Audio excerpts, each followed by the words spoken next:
It was about 2008, 9. And my best friend who passed away last year, he told me back then, he said, "Hey, you got to check out this guy. He has a podcast. His name's Stefan Molyneux."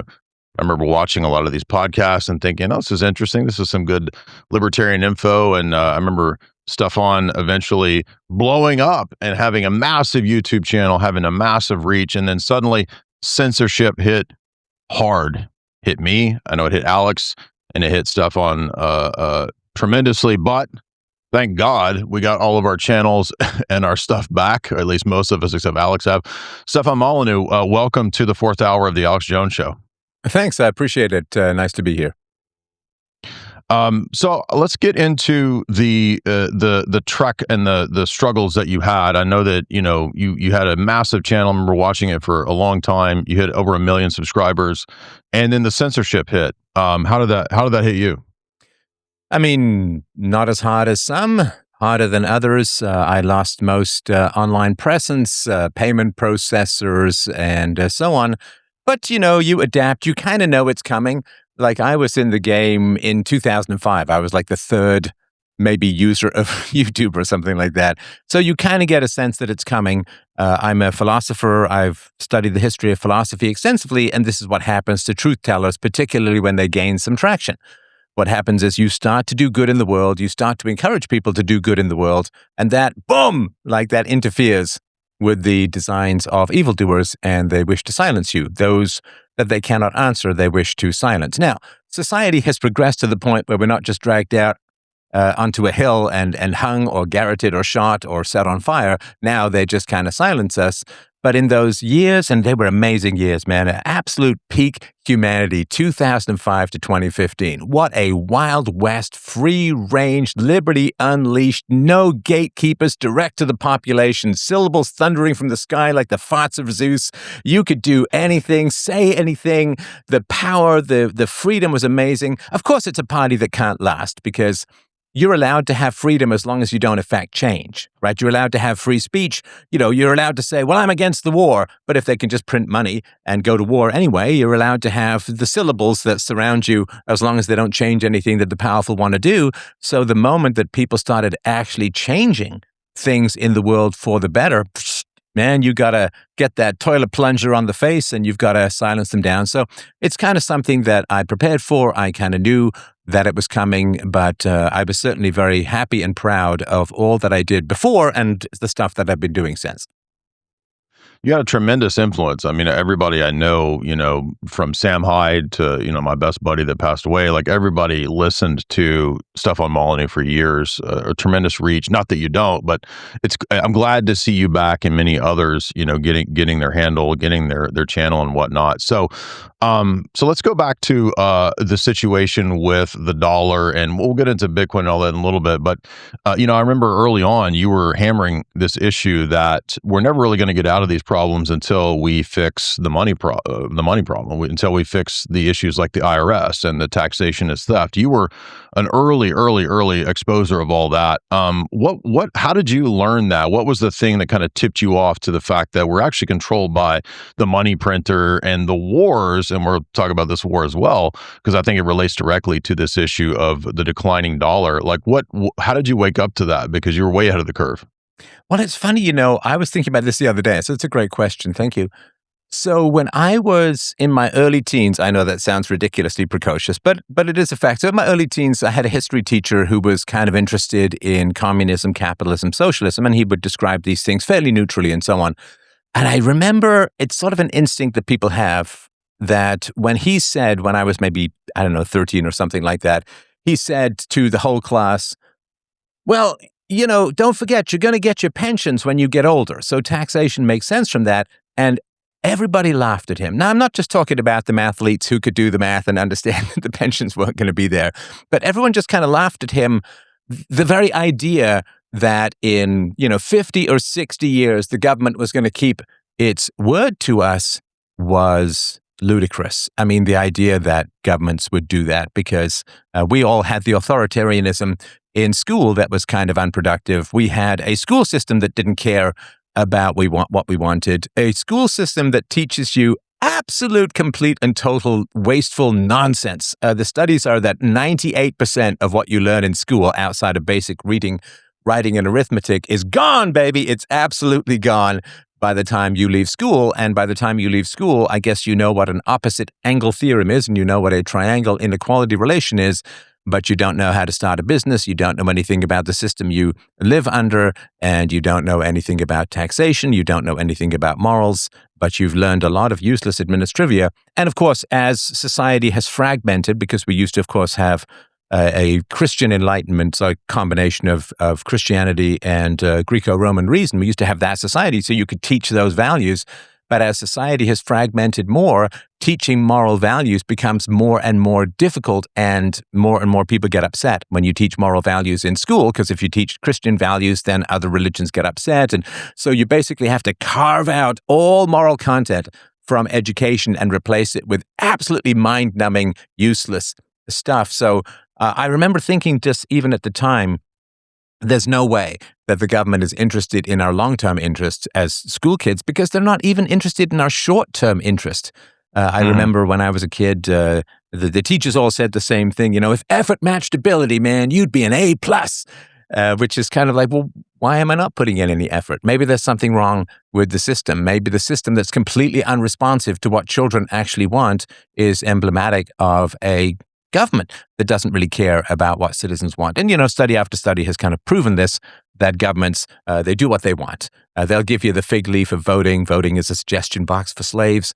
And so they'll give you the fig leaf of voting, but they're just going to do what they want. And most Americans don't want to go to war in Iran.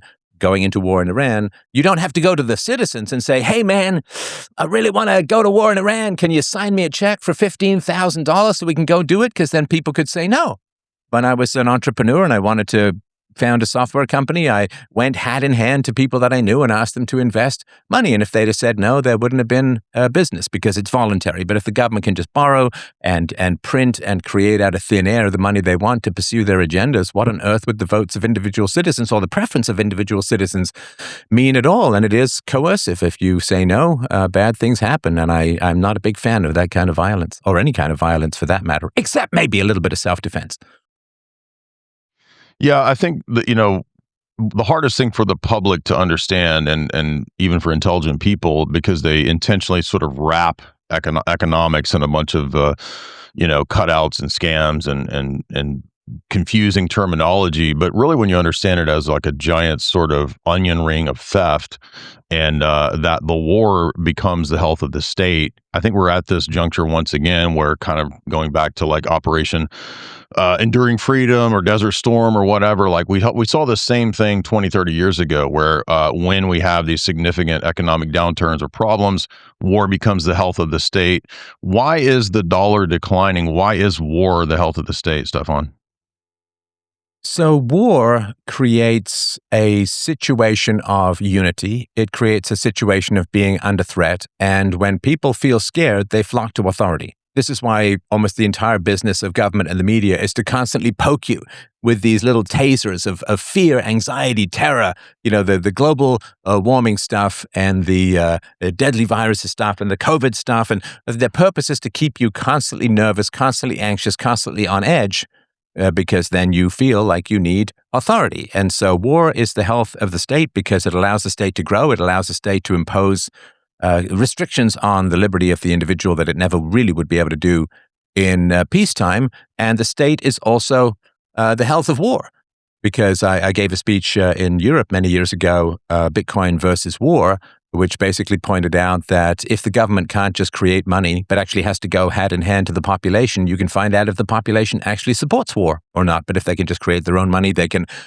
leap over. It's sort of like your boss tells you what to do, but if you win $20 million in the lottery, well, the boss doesn't really tell you much, because you've got all this money, and the government can type whatever it wants into its own bank account so it can go and do whatever it wants. And of course, people love war. There are psychopathic sadists that are in charge of a lot of what we do, and they love disassembling human beings. There is a cruelty that is absolutely inconceivable to me. Like, I'm the guy who will swerve and endanger his life to avoid a squirrel on the road, but there are other people who enjoy raining down Thunder Blood Zeus tomahawks from the sky to people who have no control over their environment, i.e. the Iraqis, the Iranians, the Syrians, the Kurds, the, you name it, right?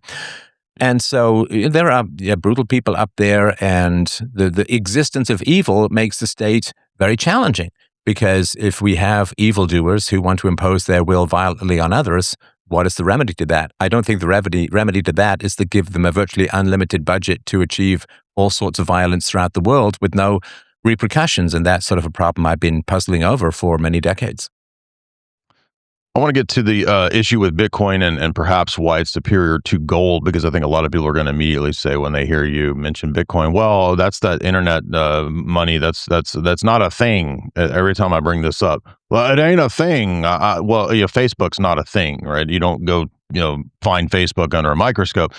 But before we get to the sort of the mechanics of that, what do you think was the main reason that they targeted your channel and your outlets? Do you think it was because you were going kind of hard into the necessities of what builds Western civilization, what builds a healthy civilization? For example, having borders, not allowing infinity migrants in. What do you think were the main things that were really tipping the establishment to take you down? Well, they didn't like Trump. And they really, really, really wanted that 2020 election very, very much. So to the point where they were even suppressing the Hunter Biden story, which, people say, was the election rigged or whatever? Well, sure. I mean, we know that for sure in America, because the Hunter Biden story suppression swung the election to Biden. We know that from the exit polls, that 17% of people would have changed their vote if they'd known about the Hunter Biden story. So suppressing that changed the election, and that was an artificial form of censorship. So why did they target me? I mean, there could be any number of reasons. Lord knows I gave them a lot of excuses, so to speak, but I would assume it's because Trump won in 2020 by 70,000 votes, and those who had, every individual who had been pushing back against the lies of Trump. I mean, I certainly had some sympathies for Trump, but I thought Trump in particular was a great way to talk about the falsehoods of the media. I mean, the media has lied about me a lot, as it tends to about, the media lies about good people all the time. It's for purposes a smear campaign. And so when I saw the media lying about Trump, I was like, well, let's expose these. So I did a whole series of videos called The Untruths about Donald Trump. And, Trump won by 70,000 votes. And I suppose they targeted people that they perceived as pro-Trump, where I was more anti-lies than pro-Trump. So there was that. Of course, I was very passionate about Brexit and so on. And so I would assume it's just a wide variety of people who can count and run the math, and were fairly unscrupulous about their aim at power. Let's get into a little bit of that Bitcoin topic there, because this one is always a challenge to try to convey the truths about Bitcoin versus the lies that are out there, because every time, Bitcoin takes a significant dip, it's over, it's dead, it's going to zero. Of course, we know that that's not going to happen. We've been hearing that since the beginning of Bitcoin. I want to give you props, because it was you and Max Kaiser that were talking about Bitcoin way before I actually got into it. You were there 2011, very early. So you understood what this was. You understood the mechanics of it, why it's actually the opposite of the Keynesian sort of, Fabian socialist model that we have today in economics. What would you say to somebody who's still skeptical, who thinks, well, why would I want something like gold or physical? Not that you can't have gold. You can have gold. Gold has its positives, but why Bitcoin over gold? Yeah, I mean, both have their value. I mean, everything in life is a trade-off, so there are benefits and costs to both. Gold, of course, is expensive to store. People spend about 3% of the value of their gold every year to store it.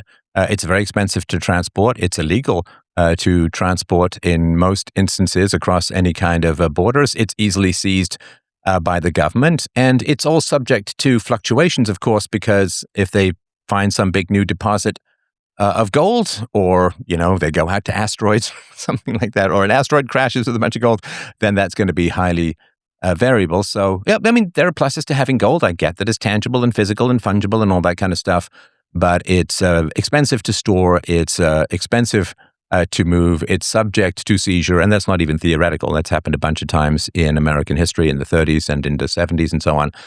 And so there are pluses and minuses to gold. There are pluses and minuses to real estate. I mean, people who invested in real estate, say in Tehran, are probably not feeling that their investment is doing very well at the moment. And of course, if you invest in real estate, then you have your property taxes, maintenance, and so on. And if you rent it out, then there are other costs with bad tenants and legal issues and squatters. And every investment has its positives and its minuses.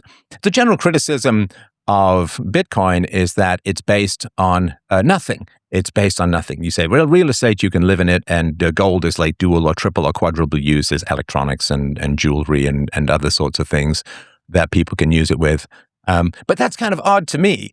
So saying that something is really specialized and that's a problem, Bitcoin is entirely designed to solve a number of problems in currency. Number one, it's capped at 21 million. There will only ever be 21 million Bitcoins. And there's actually fewer because there are estimates that 20-30% of Bitcoins have been permanently lost. People have just made mistakes or forgotten things or died with their seed phrases in the wind. And so, there's a bunch of stuff that has been lost. Bitcoin is fixed, it's limited, it's almost infinitely divisible. It is validated around the world by a bunch of networks, and you can walk across, you can have $100 million in Bitcoin, and you just have to remember 12 words, and you can walk anywhere in the world and have your money. And there's no costs to store it. You don't even need to store it on a computer if you don't want. So there's lots of advantages to it. It's, the difference between physical mail and email, right? Say, email has no value because it's intangible. It's like, well, yeah, but because it's intangible, you can squirt an email from here to Dubai in about half a second, whereas a physical letter is going to take a lot longer and be more expensive and so on. So there are pluses and minuses. And I don't mean this with your audience at all. Actually, I have a great deal of respect for your audience, but generally boomers feel uneasy around Bitcoin because how do boomers get their money? Again, current audience accepted. Boomers get their money by stealing from the young. They get their money by not depositing much into their social security or pension schemes and then pillaging the entirety of the young. And it's the first time where we have this, this is where the myth of vampires comes from, or something, ancient people sucking the blood of the young and so on. And that's all pension schemes. So why do boomers, I don't know about that Bitcoin. It seems newfangled and funny. It's like, well, yeah, because if you had a pension scheme based on Bitcoin, you couldn't pillage the young. Fiat currency, you can pillage the young. Fiat currency, you can print money, you can transfer money from the young to the old. Because, there's nothing in the old age pension scheme, just a bunch of dusty treasuries and IOUs. There's no money there. The money that was taken by the government, that people really supported the government taking, there's no money there. It's all gone, right? So where do you get the money to pay the pensions? You just tax the young, you inflate the currency, you borrow. You can't do any of that with Bitcoin. So Bitcoin's a little bit of this kind of thing to the to the slightly undead boomers that are enjoying feasting on the fading lifeblood of the young. So Bitcoin is limited, and Bitcoin fundamentally is moral. See, morality is based on scarcity. We don't really have property rights for air because air, except if I'm in the room rambling, air is largely an infinite resource. So we don't need to have property rights for air. We have property rights for things that are scarce. And Bitcoin is scarce, which means people have to weigh pros and cons. They can't just print money and do whatever they want. They have to ask for permission. They can't steal either directly or indirectly through the most vicious form of theft, which is inflation. They can't do any of that. They actually have to negotiate, be honorable, be virtuous, respect property rights. All of that is undermined by fiat. So Bitcoin, by reimposing limitations on currency, allows us to actually negotiate in society for our values rather than just have psychopaths type whatever they want into their own into their own bank account and do whatever the heck they please. You actually have to go to people, you have to ask things, you have to negotiate. It's a fundamentally virtuous. Now, people say, yes, well, we could have a gold standard. And it's like, well, yeah, but we tried that, right? We tried that. Yeah. Humanity has been trying gold standards for thousands and thousands of years. I've got a presentation online, The Truth About the Fall of Rome, which is sort of pointing out that Rome had a gold standard, it had a bronze standard, a copper standard, and all it did was just debase the coins. And so the gold standard is you constantly dilute everything. And so the gold standard isn't magical. You need to return the power of currency, which is the biggest power in the world, really, since it drives all political power. You have to return control of the currency to the people, or we're just shouting at clouds trying to get them to do what we want. Uh, on that point, one of the constant criticisms of late in regard to the fact that Epstein had a degree of involvement early on in funding some coding, and then there was the fake email where Epstein claimed with Ghislaine to be the creator and to be Satoshi. We know that one was a fake one. Obviously, it had two twos in the email itself, which was obviously drawn. It didn't even look like a real email. But what would you say to the people who are bringing up the sort of recent Epstein emails in regard to Bitcoin and crypto? To me, it looks like Epstein was just interested in sort of spraying money everywhere to see what would hit. And if something popped off, then it worked. But that's a different thing from being able to, quote, control or to code Bitcoin. Epstein had nothing to do with that. It's also a public protocol, so you can't really write a backdoor into it. Is that correct? That is correct. And there's a very powerful question. It's really the essence of philosophy in many ways. There was an old philosophy professor who was asked by a student, "How's your wife?" And he said, "Compared to what?"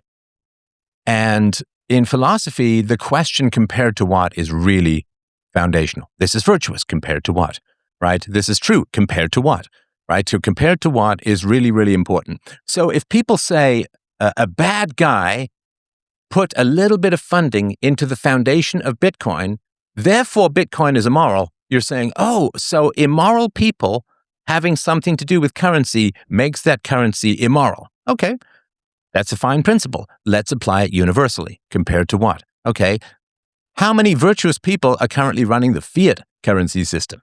Right? How many people are using the fiat currency system to create the largest thefts in human history, to transfer money from men to women, from the young to the old, and so on. And what happens if you decide not to participate in the fiat system? See, you cannot do Bitcoin all day long and nothing bad will happen to you. Try stepping outside the bounds of the fiat currency system and you get all kinds of Muammar Gaddafi Libya and Saddam Hussein Iraq and Lord knows what's happening in Iran, which doesn't have the general central bank of every other country. So if people are going to say, well, we have to look at the people who are running the currency system or are originating the currency system, and we have to make sure that they're perfectly virtuous, fine, let's look at fiat a whole lot further and sooner and deeper than anything to do with Bitcoin. Welcome back to the Alex Jones Show. I'm your guest host, Jay Dyer, jaysanalysis.com, Jay Dyer on YouTube. We are talking to Stefan Molyneux, freedomain.com. You can also find him on Twitter under Stefan Molyneux. Stefan, let's get back to the topic. We were discussing economics. We're discussing wars held to the state. Did you get a chance to go very deep into the Epstein files? Do you have thoughts on this? Because it kind of suggests to me that the way government really runs is kind of a supra-international organized crime syndicate that's able to manipulate, compromise, and even assassinate those who don't go along. What do you think? Yeah, I was talking about this. Of course, Mike Cernovich and the Miami Herald were very fundamental in getting this information out. And we were talking about this way back in the day. And I've been following that quite closely because there is, of course, this great mystery. What kind of system do we live in? And there's what we're told about the system that we live in, right? The general narrative that we have a social contract because we have a vote and we can choose our leaders and we can change our leaders and the leaders have to listen to us because we are the voters. And, that's the general, I say, fairy tale that we get when we are children. And it has about as much reality as any of the other Grimm's fairy tales. It's a very grim fairy tale, I suppose. So then we get to become adults and we vote and we notice that no matter what we vote for or who we vote for, the outcome generally tends to be the same. As they say, the Democrats are just the Republicans in more of a hurry. And so there's this general tendency towards more and more control, more and more regulation, more and more bureaucracy, higher and higher taxes, more and more debt. And there doesn't seem to be any particular way to stop or reverse this, particularly when a culture goes into what seems like terminal decline after about 250 years. It tends to be quite common across all cultures for reasons we can get into if we want. And so there's this disconnect between theory and practice. This is the way our system is supposed to work, but it doesn't really work that way at all. And we sort of feel like this is an old reference, but Lucy in Peanuts with the football, like Mhm. she says, "Oh, Charlie Brown, come kick this football," and he says, "Oh, you're going to just pull it away." And so this sort of rug pull or this Lucy football pull is kind of what happens. And so we all have a question. Now, the leftists have this answer, which is not too bad, which is to say, the government doesn't listen to you. The government listens to sort of big corporate interests and so on, and the donors and the people who are heavily invested in controlling the government for the sake of their own economic advantage in particular.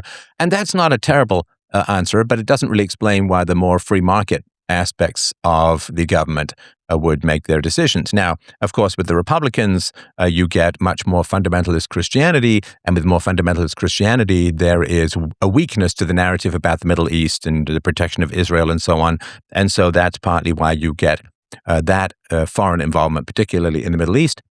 So I think Epstein came along, and there was this fascinating window into why the system doesn't work the way we're told that it works. Or to put it another way, it works in exactly the way that it's supposed to work, but it's not the same as what we're told in the way that it works.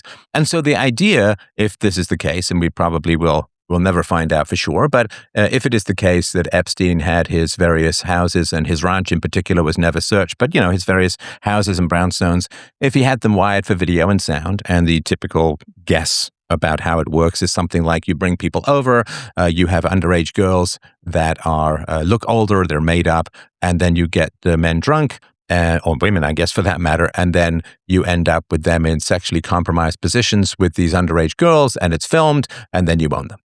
You just have them because you say, listen, you can't quit, and you've got to do what we say, or, unholy heck is going to thunder down upon you from the legal skies, and you will end up like Gollum in the base of the mountain.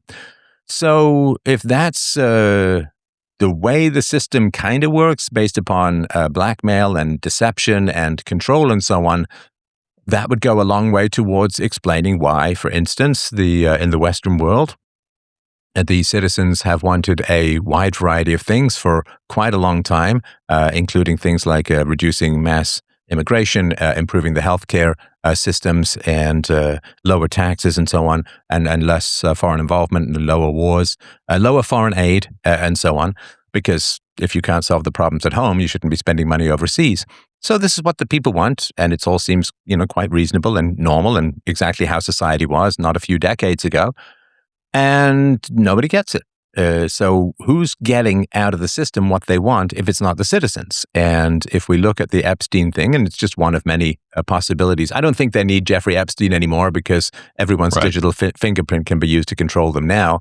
But it certainly would go a long way towards explaining to people why the system, quote, works the way that it does, why the general population is kind of ignored, and why people don't get what they vote for. And that was, and the big thing with Trump, of course, was to try, it was a last ditch effort by the population as a whole to try to get something that they wanted, right? So Trump's going to build a wall, Mexico's going to pay for it, can deport all of these people, no more foreign wars and so on, and lower taxes. And, it's not, of course, the end of the term, so it's hard to know for sure, but certainly so far the deportations are relatively low. The border wall has not been completed.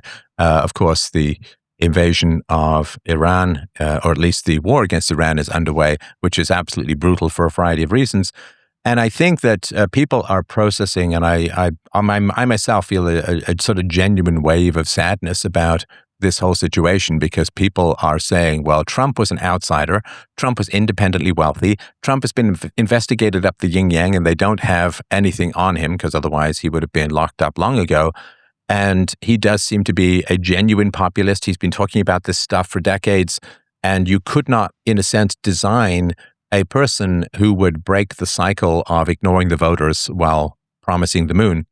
And the fact that Trump appears to be crumbling into a deep failure to change things means that if one of the most popular guys in the world, who's incredibly charismatic, strong-willed, and a billionaire to boot, if he can't break the cycle and listen to the people, I think people are gonna, well, I think they already are, falling into a very serious a state of despair and confusion.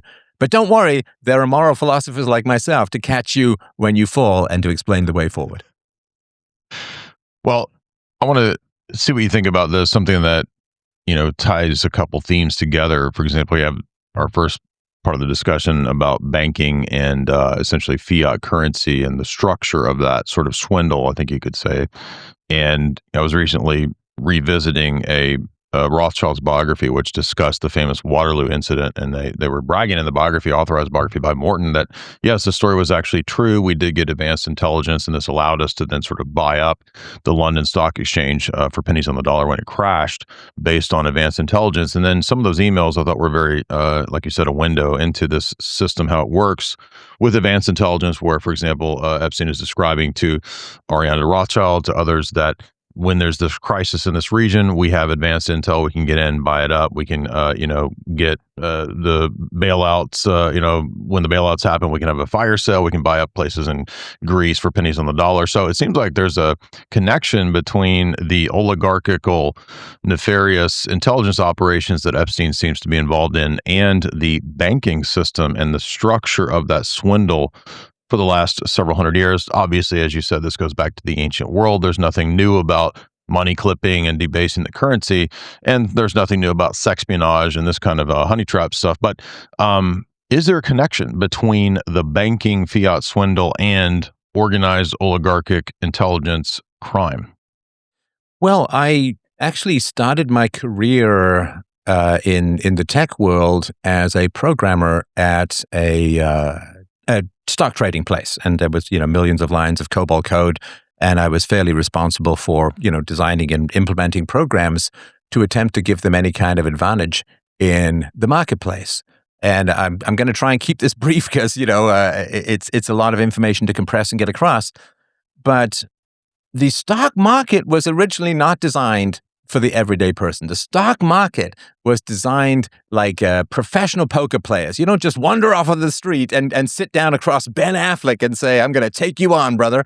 Right? So the stock market was designed for people who knew the business, who knew how to invest, and who understood the risks and were able to hedge them and were financially and mathematically and numerically literate.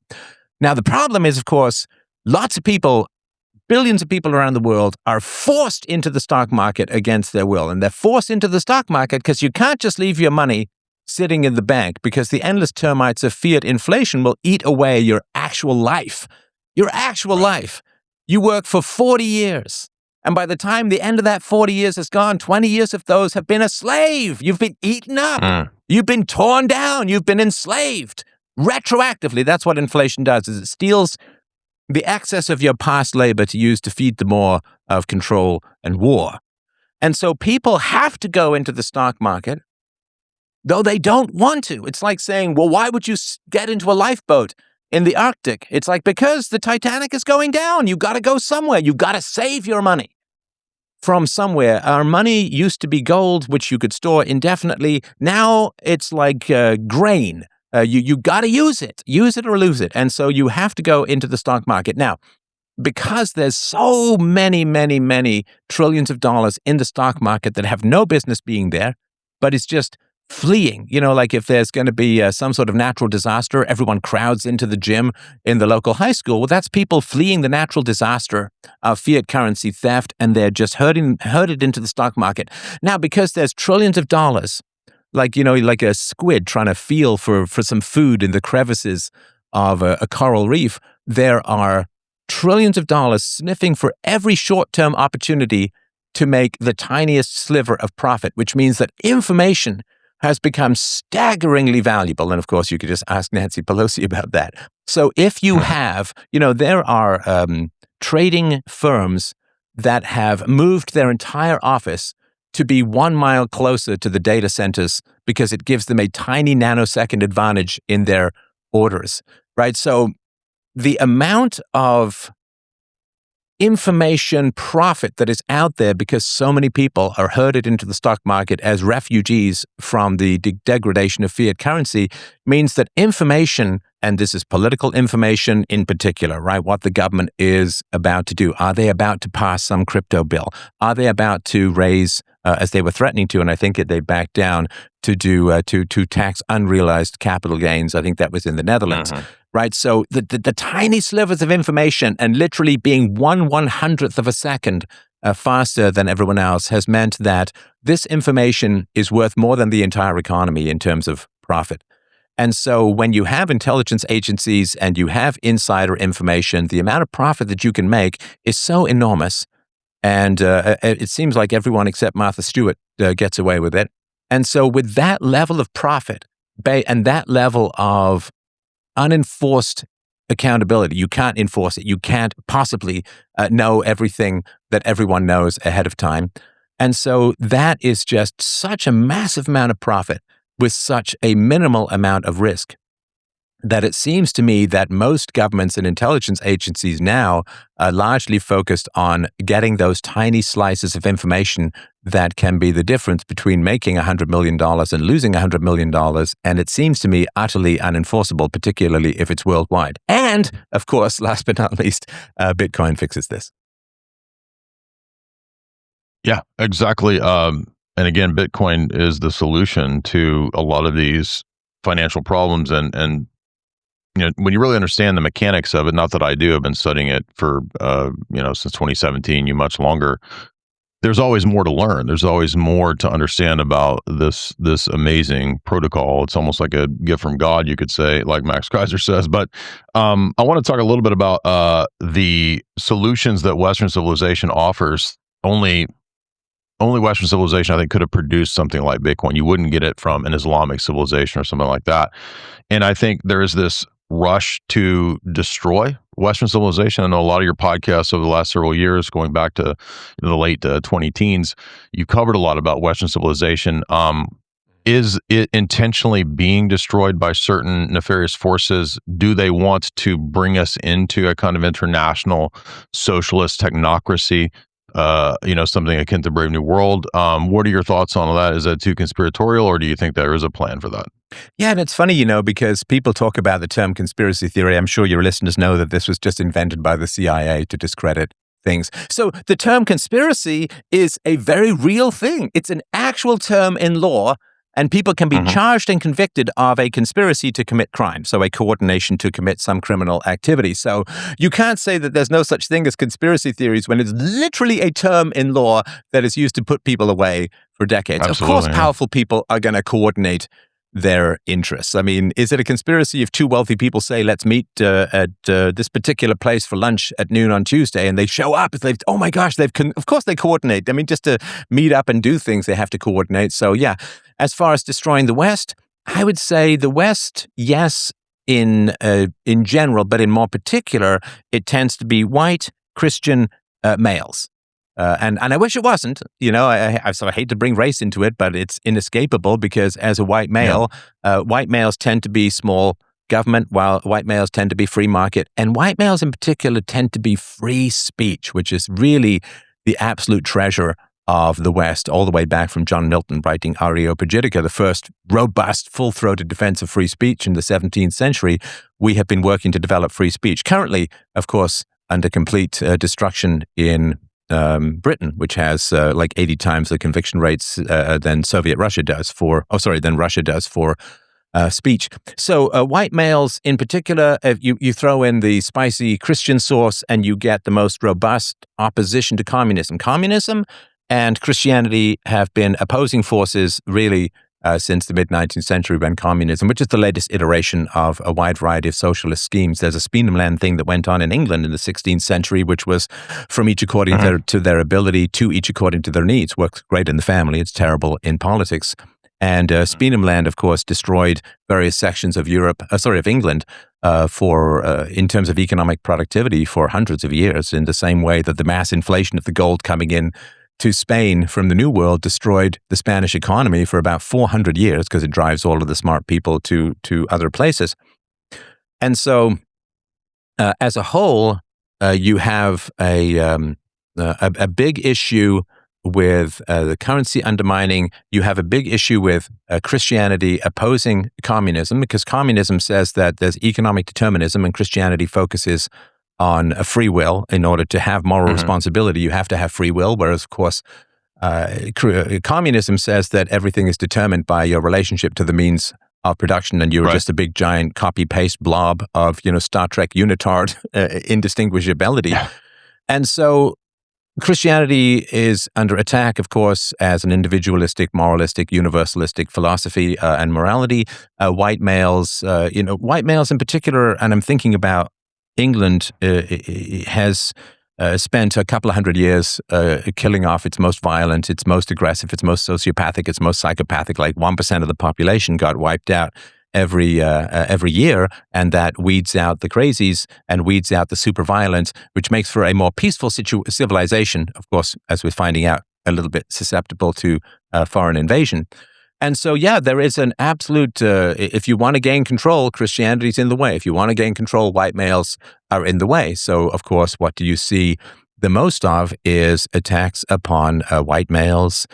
We are designed to be excluded from the economy. We are designed to be excluded from higher education. And of course, excluding people from the economy and from higher education keeps us out of the spheres of influence. We're excluded from the arts. There hasn't been a white male short story publication in some magazines for well over 20 or 30 years. And so keeping us out of the arts, keeping us out of the economy. If we can't get jobs because of DEI hiring requirements, you can't found families, you can't pay for families, which reduces the birth rate. So yeah, it absolutely is a soft attack upon the continuation. As you know, white people a little over 100 years ago were like 30-40% of the world population. And now the number of white women of childbearing age are 2% of the world's population, and half of those are going to remain single. So we're really down to 1%. It's an absolute catastrophe because if we value diversity, we shouldn't be diminishing any particular race in these artificial ways. So yeah, it's a huge issue, and the only thing that I can say is that it will encourage people to move more towards entrepreneurship.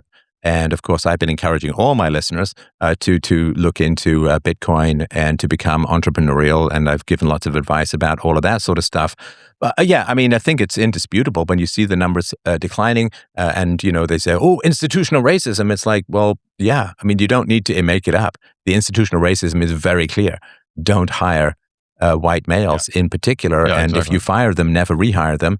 And that is very foundational to family formation, the continuation of European culture. And yeah, I mean, there is no question that we're in the way of what they want to do. And unfortunately, a lot of people are siding against whites and white males.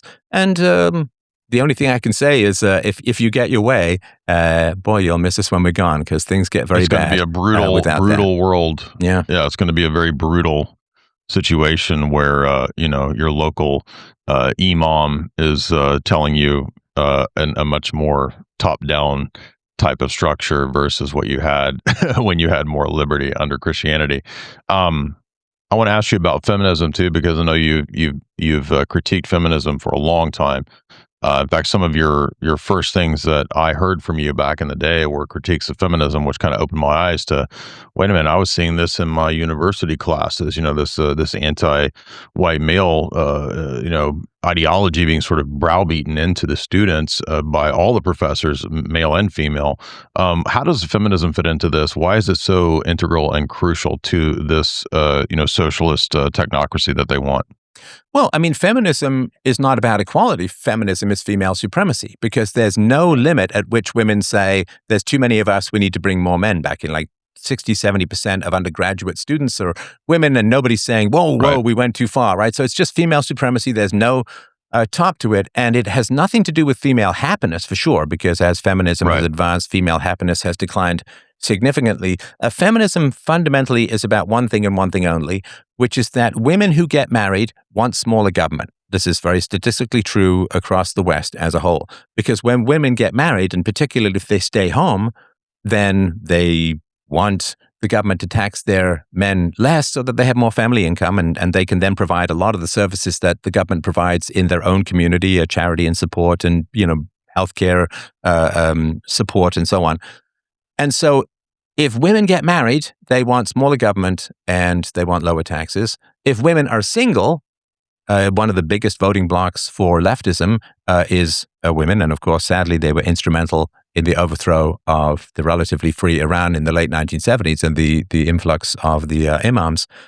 And so if you keep women single, they want bigger and bigger government because they Mhm. profit from a taxation. So married women lose out their family income through taxation. Single women receive government money through taxation. And so if you want to grow the government, you absolutely have to turn women against men. Because then the women will stay single, and then the women feel vulnerable, and they're nervous and anxious about the future, and they need their health care, and they need their artificial jobs, and they need their retirement pensions, and they need all of that sort of stuff. So keeping women single is foundational to growing the state. The war on the sexes, or the war of women against men, is foundational to the health of the state. And I mean, of course, I'm married. I have a wonderful wife. I have a lovely daughter. I want all women to be happy and healthy and well off. And the best way for them to do that is to get married and have children. That is by far the happiest metric that women can possibly achieve, which is exactly what you would expect from how we've evolved as a species. We didn't evolve to create useless PowerPoints. We evolved to create wonderful human beings, and that makes both men and women happy. And of course, the happier people are, the less they need the government. Yes, amazing interview. Last couple seconds here. Thoughts on the war with Iran? Was this a war to distract from the Epstein files? Was this a war because the dollar's dying? Was this a war merely because Israel said so? Do you have any thoughts on Iran war before we close out? Sure. So yes, certainly it seemed almost inevitable that once crimes in high society get exposed, you go to war. When governments start running out of money, which they always do, they always go to war because people will accept restrictions in wartime that they wouldn't accept in peacetime. And of course, there's a lot of profit that comes off of war. And I think that society is like that Indiana Jones door coming down. You got to reach in and grab the gold before it all goes to heck. freedomainradio.com.